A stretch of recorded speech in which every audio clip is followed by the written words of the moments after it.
Good morning, fellas. It's Shel. Welcome to Monday and another edition of Paperboy.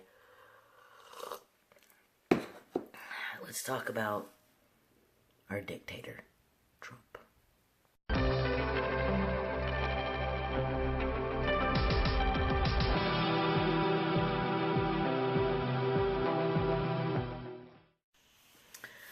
So this week, Ty, our fearless leader, has said that if we'd like to weigh in on Trump's recent decision regarding the ban on transgender individuals serving in the military, that we could go ahead and talk about that. So that's what I'm choosing to talk about.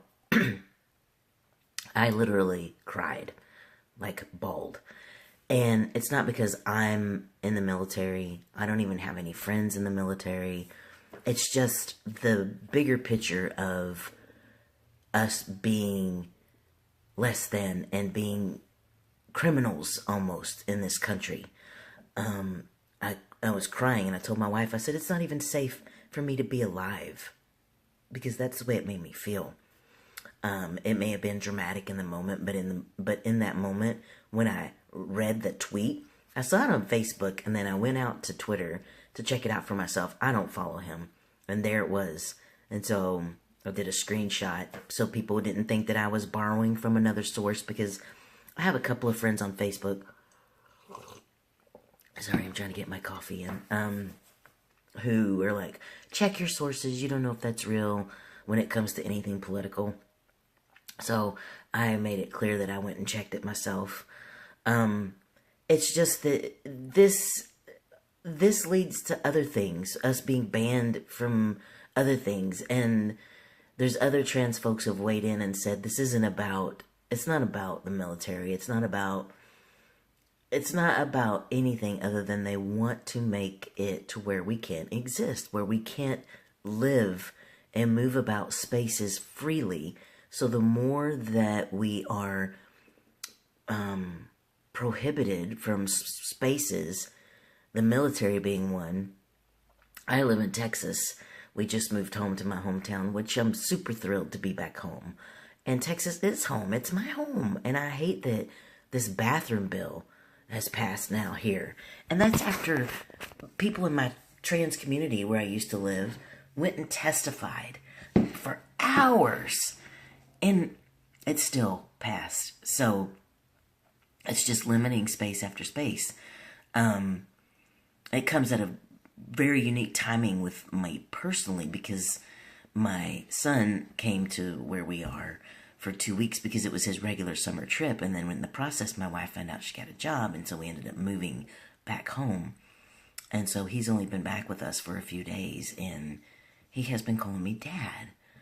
And I know I've talked extensively about him wanting to, but he's like, I'm ready to, and I've told him that that's his decision. And I'm like, okay. So he came. I now have an office. Check. Don't mind the tubs and whatnot. We're still unpacking. So this half of the room is my office, and then that half is going to be my wife's craft room. We've got a nice house, a big house with lots of room for us, and we were living in a tiny apartment. So we're so stoked to be home. But he came to the office door the other day and he goes, Dad? And it was just the sweetest thing. And I was like, yeah. So, and my wife has tried to start saying, ask Dad if he will. It's just almost surreal. So all of this that's happening publicly is in a very unique juxtaposition of what's happening, what I would deem success-wise within my own transition progress.